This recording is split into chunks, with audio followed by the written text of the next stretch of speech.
इस वीडियो में मैं ट्रिगर पार्ट 3 को एक्सप्लेन करूंगा। पार्ट 1 और 2 का लिंक आपको डिस्क्रिप्शन में मिल जाएगा, पहले उसे देख लें। खैर, हम वीडियो को कंटिन्यू करते हैं तो हम देखते हैं कि गोंग को अपनी आंखों पर यकीन नहीं हो रहा था। मूनबैक ने आगे कहा कि डायरेक्टर किम को तूने मार दिया, इसीलिए गन वेयरहाउस में अटक गई है और कोई इन गनों को ढूंढ रहा है। गोंग ने पूछा कौन? मूनबैक ने बोला डोंग मैन। ये सुनते ही गोंग हिल गया। उसने पूछा तू डोंगमैन को कैसे जानता है? मूनबैक ने मना कर दिया लेकिन सलाह दी सावधान रहना और कॉल काट दी। गोंग के दिमाग में अलर्ट बज गया। उधर गन डिलीवर होने के लिए तैयार थी। जो लोग उन्हें लेने आए थे वो डिलीवरी पॉइंट पर आ चुके थे। भेजने वालों ने डिलीवरी वालों से कहा कि सामान देते वक्त फोटो खींचकर भेज देना, तभी पेमेंट मिलेगी। मूनबैक को जैसे ही खबर मिली कि पैकेज डिलीवर हो गया है, उसके चेहरे पर एक्साइटमेंट आ गई। उसी समय ग्यूबोंग घर से स्कूल के लिए निकला। उसकी माँ पीछे से दौड़ी और बोली आज जल्दी घर आ जाना, शाम को तेरी पसंद का मीट बना दूंगी। ग्यूबोंग कुछ नहीं बोला, बस पलटकर माँ को लंबे समय तक गले लगाया जैसे कि कोई तूफान आने वाला हो। एक एक करके सारे ऑर्डर डिलीवर हो रहे थे।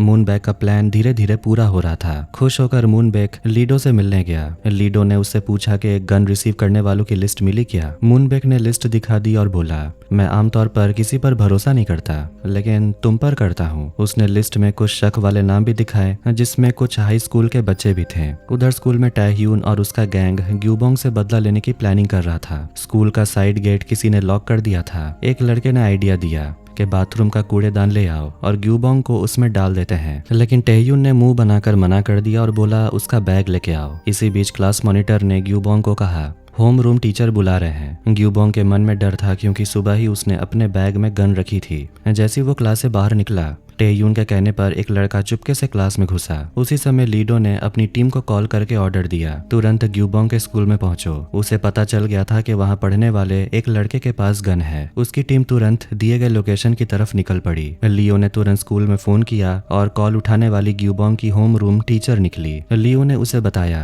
कि स्कूल में एक लड़का है जो शायद किसी सीरियस केस में शामिल है, लेकिन फिलहाल उसके पास उस लड़के का सिर्फ फोन नंबर ही है। टीचर ने वो नंबर मांगा ताकि जांच में मदद कर सके। दोनों की बात चल ही रही होती है कि तभी ग्यूबोंग वहां पर आ गया। टीचर ने जल्दी से कॉल काट दी और कहा कि बाद में फिर बात करेंगे। उसने ग्यूबोंग से कहा तुम बाद में आना, अभी मेरे पास कुछ अर्जेंट काम है। ग्यूबोंग वापस क्लास में आया तो देखा कि जोंगडोंग को टैह्यून का गैंग तंग कर रहा था। गुस्से में ग्यूबोंग ने अपना बैग टटोला लेकिन गन गायब थी। असल में टैह्यून के गुंडों ने गन निकालकर उसे दे दी थी। टैह्यून गन लेकर क्लास में आया और ग्यूबोंग का मजाक उड़ाने लगा। उसे लगा कि ये कोई खिलौना गन है। उसने मजे में गन की नली ग्यूबोंग के सिर पे रख दी जैसे उसे डरा रहा हो। ग्यूबोंग तो डर गया क्योंकि उसे पता था कि ये रियल गन है। कांपते हुए उसने कहा कि प्लीज मत चलाना। टैह्यून ने उसे डरपोक कहते हुए उसे चिढ़ाया और फिर धाएं किसी दूसरे क्लास में गोली चलने की आवाज आई। टैह्यून चौंक गया, ये क्या, मैंने तो ट्रिगर दबाया ही नहीं। उसने गन चेक की और तब समझा कि इसमें स्टील बुलेट्स डाले गए थे।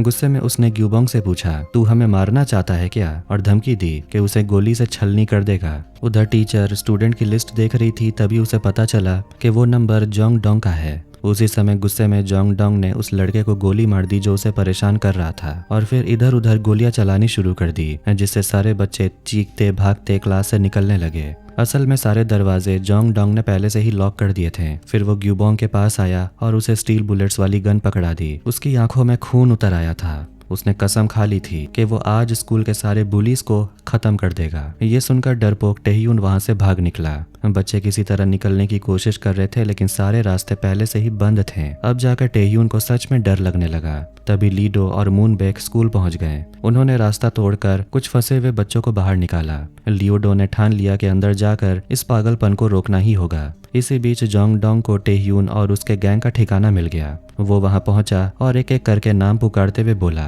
बाहर आओ और गोली खाओ, और कोई रास्ता नहीं है। उसने एक डील रखी, अगर तुम सब लोग अपने अपने सिर आगे कर दोगे तो बाकी बच्चों को छोड़ दूंगा। पास ही छिपी हुई टीचर ने ये सुना और बात करने की कोशिश की, लेकिन जोंगडोंग भड़क गया। उसे याद था कि कितनी बार उसने उस टीचर से मदद मांगी थी, लेकिन हर बार उसे नजरअंदाज कर दिया गया।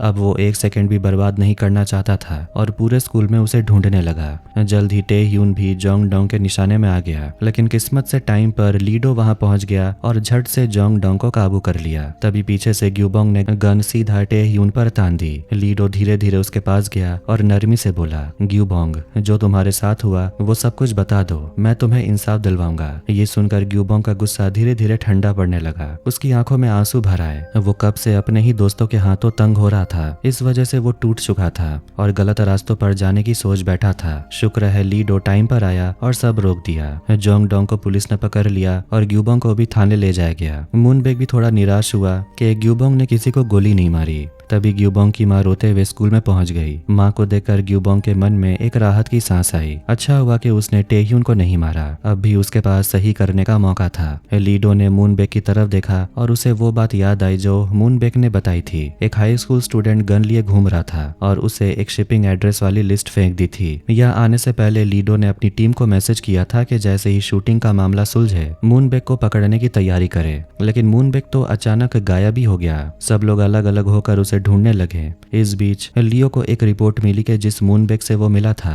वो असली वाला नहीं बल्कि एक इम्पोस्टर मतलब बहरूपिया था। लीडो जब डोंगजिन के अपार्टमेंट लौट रहा था उसे एक बेहद संदिग्ध पैकेज मिला। उसमें उन लोगों के पते थे जिन्होंने गन मंगवाई थी और साथ ही एक गन भी थी। देश भर में शूटिंग की वारदातें बढ़ रही थी। लोग डर के साये में जी रहे थे। पुलिस को प्रेस कॉन्फ्रेंस करके जनता को भरोसा दिलाना पड़ा। गैंगस्टर भी ये मामला भांप गए और उन्होंने अपने लोगों को गन इस्तेमाल करने से मना कर दिया। इससे मैनेजर गोंग की हालत पतली हो गई। उसे समझ नहीं आ रहा था कि वेयरहाउस में रखी गन का क्या करें। आखिरकार उसने लीडो को बुलाया और कंस्ट्रक्शन साइट पर मिलने को कहा। उसने तय किया कि गन पुलिस को सौंप देगा। लीडो ने गन लेकर टेस्ट शॉट फायर किया, फिर पूछा ये गन कहाँ से खरीदी। मैनेजर गोंग बोला, एक ड्रग डीलर से, नाम है डायरेक्टर किम। उस रात जब मैं नाइट क्लब गया था तब ली थी। लीडो ने पूछा डायरेक्टर किम कहाँ है। गोंग ने कहा पता नहीं, लेकिन जब लीडो ने थोड़ा दबाव डाला तो उसने मान लिया कि डोंगमैन को शायद पता होगा। लीडो को शक हुआ कि गोंग उसे ये सब कुछ क्यों बता रहा है। गोंग ने कहा भाई मुझे सेफ्टी नहीं लग रही, पुलिस प्रोटेक्शन मुझे चाहिए।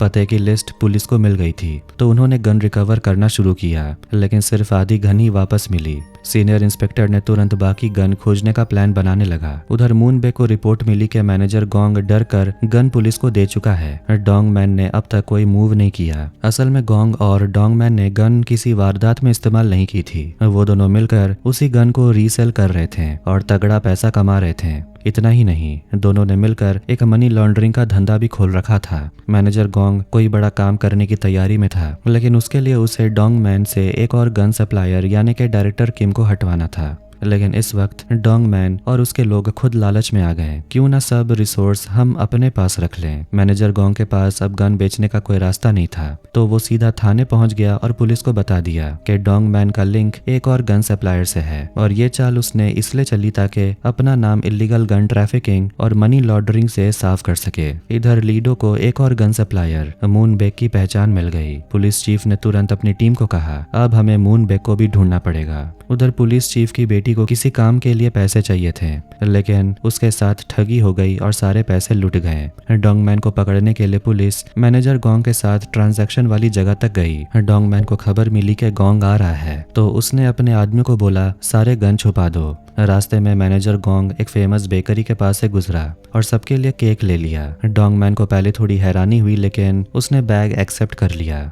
फिर मैनेजर गोंग ने उसे प्राइवेट में बुलाया और डायरेक्टर किम के बारे में बात करने लगा। वही आदमी जो गन सप्लाई करता था और जिसे डोंगमैन अपने वेयरहाउस में छुपा रहा था। जब गोंग ने जेब में हाथ डाला, डोंगमैन को लगने लगा गन निकलेगी, लेकिन गोंग ने फोन निकाला और बोला ये डायरेक्टर किम का फोन है, इसमें बहुत इंपॉर्टेंट डाटा है, पासवर्ड चाहिए। फिर मुस्कुराते हुए बोला पासवर्ड के लिए किम के 10 उंगलियां लानी होंगी। असल में वो डोंगमैन का इरादा परख रहा था, क्योंकि उसे पता था किम अंदर ही है। गोंग ने लीडो को कॉल करके कहा मुझे इस केस में फंसने मत देना। गोंग के निकलने के बाद किम ने डोंगमैन से पूछा उसने क्या कहा। डोंगमैन ने जवाब दिया तुम मुझ पर भरोसा करते हो। फिर हंसते हुए बोला उसे तुम्हारी 10 उंगलियां चाहिए। रात में डोंगमैन अपने आदमियों के साथ ऐसे निकला जैसे वाकई किम की उंगलियां लेने जा रहा हो। ये खबर गोंग के आदमियों ने उसे दे दी। गोंग ने उसे हिदायत दी डोंगमैन पर नजर रखो। गोंग की चिंता ये थी कि डोंगमैन लाश को इतनी सफाई से गायब कर देता है कि किसी को भनक भी नहीं लगती। वो पुलिस के हाथों ही उसे पीछा छुड़ाना चाहता है। डोंगमैन ने अपने लोगों को खाली मैदान में भेजा ताकि दिखावा कर सके कि वो किम की लाशें खोद रहा है। पब्लिक बाथ हाउस पहुंचकर गोंग ने अपने आदमी से कहा जैसे ही डोंगमैन निकले उसके ऑफिस में पहुंचना।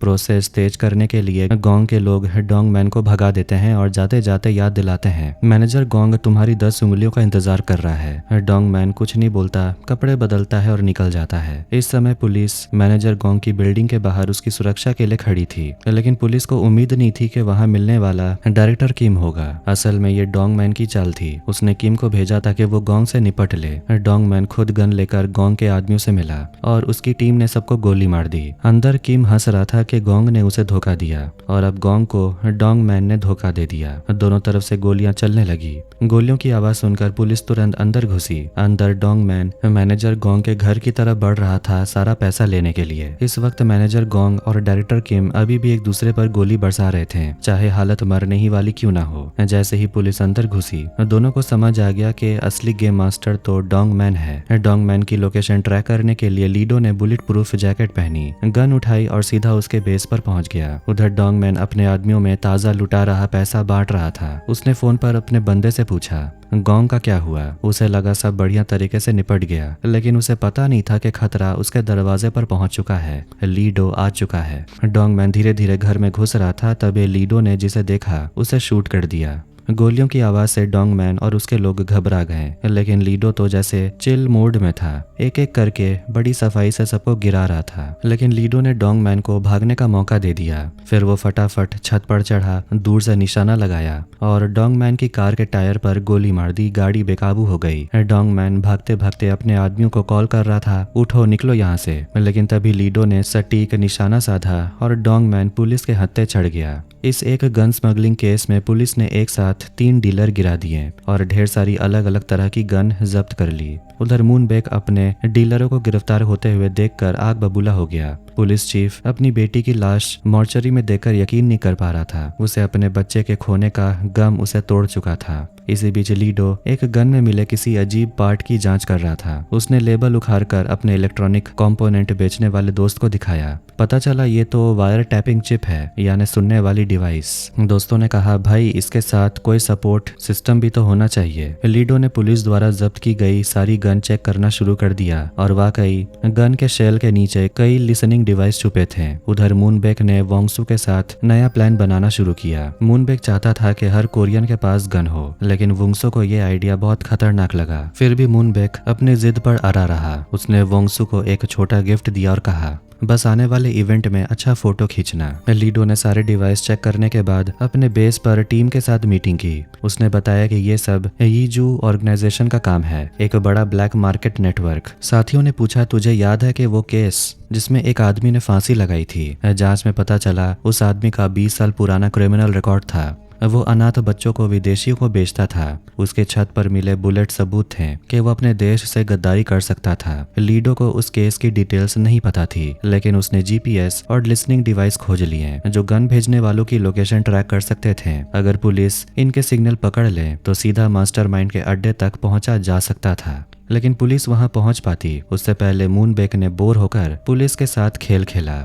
उसने कॉन्फ्रेंस रूम खाली करवा दिया और उसे पूरा यकीन था कि लीडो को जल्द ही वो चिप्स मिल जाएंगे। मूनबेक अलग अलग एड्रेस गिन गिन के बता रहा था कि कहां कहां शूटिंग होने वाली है। साथ ही उसे ये भी जानने की बड़ी टेंशन थी कि लीडो इन गन वाले पागलों को कैसे रोकेगा ताकि वो किसी को नुकसान न पहुंचा पाए। एड्रेस नंबर 27 बैंक जो। यहाँ जो शूट करने वाला था वो कोई और नहीं बल्कि पुलिस चीफ खुद था। वो अपनी कार में बैठा न्यूज सुन रहा था जिसमें लोन शार्क के घोटाले की रिपोर्ट चल रही थी। कुछ पीड़ित ऐसे कदम उठा चुके थे जिनसे उनकी जान चली गई क्योंकि वो अपना पैसा वापस नहीं पा सके। जैसे ही पुलिस चीफ को अपनी बेटी की मौत की खबर मिली उसने कसम खा ली कि आज इन लोन शार्क को सबक सिखाएगा। जैसे ही वो कार से निकला लीडो भी तेजी से बाहर भागा। पुलिस टीम उस चिप की लोकेशन को ट्रैक करके सीधे ब्लू ब्राउन ऑटोनॉमस जोन की तरफ रवाना हो गई। पुलिस चीफ बड़े ठंडे दिमाग से लोन शार्क के अड्डे में घुसा, माइक उठाया और बोलना शुरू कर दिया। लोन शार्क को लगा कि यह कोई पिरामिड स्कीम का आदमी है। तभी चीफ ने अपनी बेटी सो यूंग की कहानी सुनानी शुरू की, कैसे इन ठगों के चक्कर में कर्ज के बोझ से दबकर उसकी बेटी ने अपनी जान दे दी। और एक एक करके कमरे में बैठे हर शख्स का नाम और उसका गुनाह सबके सामने बताया। लोन शार्क भड़क गए, उसका गला पकड़कर पूछा, तू चाहता क्या है? चीफ ने कहा, मेरी बेटी की तस्वीर के सामने माफी मांगो, नहीं तो आज यहाँ से कोई जिंदा नहीं निकलेगा। गोलियों की गूंज सुनते ही लोन शार्क डरने लगे। चीफ के दिमाग में फिर से वो सीन घूम गया। उसकी बेटी उनसे रहम की भीख मांग रही थी और अब वो किसी को माफ करने के मूड में नहीं था। वो उनका पीछा करता हुआ सड़क तक पहुंच गया। पुलिस भी वहां पहुंच गई उन्हें रोकने के लिए। वोंगसू भी वहीं था और मूनबेक के ऑर्डर पर ये सब लाइव स्ट्रीम कर रहा था। तभी लीडो पुलिस चीफ के सामने आ खड़ा हुआ। उसने चीफ को शांत करने की कोशिश की, लेकिन चीफ के अंदर का गुस्सा अब उबल चुका था। लीडो ने उसे याद दिलाया कि सालों पहले जब उसने अपने छोटे भाई को खोया था, तब चीफ ने ही उसे रोककर समझाया था, बुरे आदमी को मारना सही रास्ता नहीं है, वरना तुम्हारी अपनी जिंदगी बर्बाद हो जाएगी। उस बात ने लीडो को पुलिस ऑफिसर बना दिया था। अब चीफ पलटकर पूछ रहा था, जब तू बच्चा था तब तूने अपने किसी खोने का दर्द कैसे झेल लिया? ये सीन मूनबेक को बिल्कुल पसंद नहीं था। उसका मकसद था कि लोग नेगेटिव हो जाएं और एक दूसरे पर गोली चलाएं, लेकिन उसने गन उठाई और कार के बाहर आ गया। मूनबेक और उसके आदमियों ने पुलिस पर फायरिंग शुरू कर दी। पुलिस चीफ ने अपना शरीर ढाल बनाकर लीडो को बचाया और खुद गोली खा ली। चीफ को अपने सामने गिरते देख लीडो अपने गुस्से को काबू नहीं कर पा रहा था। वो एक्शन लेने ही वाला था कि मूनबेक ने उसे इतनी तरह शूट किया कि वो बेहोश होकर गिर पड़ा। लीडो ने आखिरी बार अपने उस अंकल को देखा जिसने सालों पहले उसे संभाला था, लेकिन अब वो बेबस था। मूनबेक ने वोंगसू को नीचे जाने का आदेश दिया। वोंगसू लीडो के सामने खड़ा हो गया। मूनबेक ने पूछा, जब तू मर्सिनरी था तब कितने लोगों को मारा था? फिर उसने तंज कसा, जब तू खुद कातिल है तो कैसी जस्टिस की बात करता है? मूनबेक लाइव कैमरा के सामने खड़ा हो गया और पूरे कॉन्फिडेंस से बोल पड़ा, हाँ, हाल ही की सारी शूटिंग्स का मास्टरमाइंड मैं ही हूँ और अब से मैं हर किसी को फ्री में गन दूंगा, जिसे चाहिए ले लो। उस रात मूनबेक की बात सुनकर दिमाग से अस्थिर लोग उनके तो कान खड़े हो गए। पूरे कोरिया में हड़कंप मच गया। इधर लीडो की हालत सीरियस थी, उसे हॉस्पिटल में एडमिट किया गया। मूनबेक ने ऐलान करते ही गन उठानी शुरू कर दी और हर जगह गन बांटने लगा। किसी ने तो लाइव स्ट्रीम करके गन का अनबॉक्सिंग रिव्यू भी डाल दिया। रिपोर्टर्स चिल्लाने लगे, अगर ये चलता रहा तो देश भर में हर कोई टेररिस्ट बन जाएगा। असली गन सस्ती कीमत पर हर जगह बिकने लगी। माहौल इतना खराब हो गया कि मार्शल लॉ लागू करने की नौबत आ सकती थी। लोग अब हर वक्त शूटिंग के डर में जी रहे थे। स्टैटिस्टिक्स में दिखा 40% लोग गन को लीगल करने के हक में थे। सड़क पर गन सपोर्ट करने वाले और गन के खिलाफ वाले आमने सामने भिड़ गए। देश में सिविल वॉर के आसार बढ़ गए और यही तो मूनबेक चाहता था। हॉस्पिटल में नर्स पार्क सो हियान इतनी परेशान हो चुकी थी कि वो भी गन ढूंढने लगी ताकि अपने परेशान करने वाले साथियों से बदला ले सके। मूनबेक गन लीगल करवाने की स्पीड बढ़ाने के लिए गैंग्स के अड्डों पर गया और जो भी गन के खिलाफ था उससे सीधा निपट गया। उधर बेहोशी में लीडो ने सपने में देखा लोग मजबूरी में बेवकूफी भरे काम कर रहे हैं और उसे ये बिल्कुल मंजूर नहीं था। वो एकदम उठ बैठा और पुलिस चीफ को ढूंढने के लिए निकला। जब उसे पता चला कि चीफ अब इस दुनिया में नहीं है, लीडो का इरादा पक्का हो गया। अब उसे मूनबेक को ढूंढना ही है। मूनबेक के फ्री गन्स वाले ऐलान से पुलिस भी पागल हो चुकी थी। मार्शल लॉ का डर, चारों तरफ हथियारबंद लोग और पब्लिक के दो धड़े एक जगह इकट्ठा होकर लड़ाई पर उतारू। इसी बीच वो नर्स अपने साथियों की बेइज्जती झेलते झेलते अपना सब्र खो बैठी। उसने गन उठा ली और अब वो किसी भी वक्त गोली चला सकती थी। लियो पुलिस चीफ को आखिरी विदाई देने के बाद प्रोटेस्ट साइट पर गया। तभी उसे एक अनजान कॉल आई। उसने इधर उधर नजर दौड़ाई। उसे समझ आ गया ये कॉल मूनबेक का है। लीडो मूनबेक के ऑफिस पहुंचा। वहां उसके सारे आदमी हथियार चलाने में माहिर थे। मूनबेक को मैच बॉक्स बोर्डिंग हाउस वाला पुराना मामला याद आया। उसका पहला साइकोलॉजिकल एक्सपेरिमेंट एक पुलिस वाले ने नाकाम कर दिया था और वो पुलिस वाला कोई और नहीं बल्कि लीडो था। मूनबेक को यह भी पता था कि लीडो ने पहले बहुत लोगों को मारा है, फिर भी उसे हैरानी थी कि लीडो गन उठाने से मना क्यों करता है। इसीलिए मूनबेक ने प्लान बनाया। देखते हैं कि अगर लीडो फिर से गन उठाए तो क्या होता है। लीडो को समझ नहीं आता कि मूनबेक उसे बार बार टेस्ट क्यों कर रहा है। गुस्से में वो उसके सामने ही बोल देता है कि तू बस एक घटिया सा बिजनेसमैन है, लोगों को भड़का कर पैसे कमाता है। मूनबेक हंसकर कहता है, मुझे तो बस ये जानना है कि अगर इस देश में बंदूकें खुलकर इस्तेमाल हों तो क्या होगा। लोग अपने दिल का गुस्सा निकाल पाएंगे। पुलिस चीफ और उस बूढ़ी औरत वाला केस याद है? असली इंसाफ तो बंदूक ही दिला सकती है। यही है बराबरी और डेमोक्रेसी, जहाँ हर किसी के पास बंदूक हो। लीडो कहता है, नहीं, ऐसा नहीं होना चाहिए।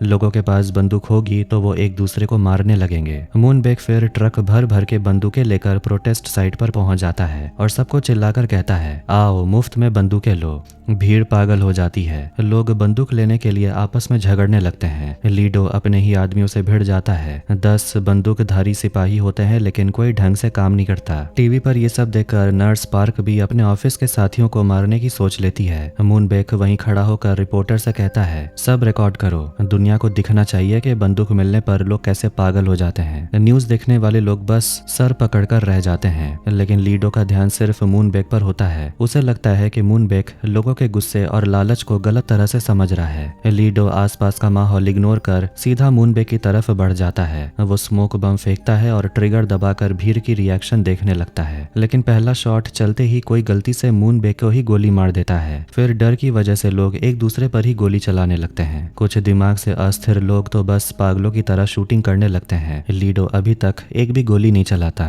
वो सीधा धुएं के बीच से भागकर एक छोटे बच्चे को बचाने पहुंच जाता है। इस सीन को रिपोर्टर लाइव रिकॉर्ड करता है, जिससे नर्स पार्क का मन बदल जाता है और वो अपने साथियों को मारने का प्लान छोड़ देती है। ये सीन और भी कई लोगों की पागलपन भरी चाहत को शांत कर देता है। उसी दिन की गोलीबारी में लीडो एक आदर्श इंसान की तरह सामने आता है, जो एक छोटे बच्चे को बचाकर आखिर तक उसके साथ खड़ा रहता है। उसी घटना के बाद बंदूकें बैन कर दी जाती हैं। लोग समझ जाते हैं कि जब हालात हाथ से निकल जाते हैं तो कोई नहीं जान पाता कि कौन अपनी रक्षा कर रहा है और कौन दूसरों को नुकसान पहुंचा रहा है। लोग और नर्स पार्क अपनी बंदूकें वापस पुलिस को सौंप देते हैं। लेकिन रिपोर्टर का अंजाम बुरा निकलता है, क्योंकि पहले उसने एक सफाई कर्मी औरत की मदद नहीं की थी। वो औरत सालों का गुस्सा निकालते हुए उस पर गोलियों की बौछार कर देती है। इसके बाद लीडो उस बच्चे को अपने साथ रख लेता है और उसे ऐसे पालता है जैसे कि वो उसका भतीजा हो। और यहीं पर ये सीरीज खत्म हो जाती है। अब नेक्स्ट वीडियो में मिलेंगे किसी न्यू स्टोरी के साथ। आपको ये वीडियो कैसा लगा कमेंट करके जरूर बताएं। वीडियो पसंद आया वीडियो को लाइक कर दें, चैनल को भी सब्सक्राइब कर दें। मिलते हैं नेक्स्ट वीडियो में। Take care.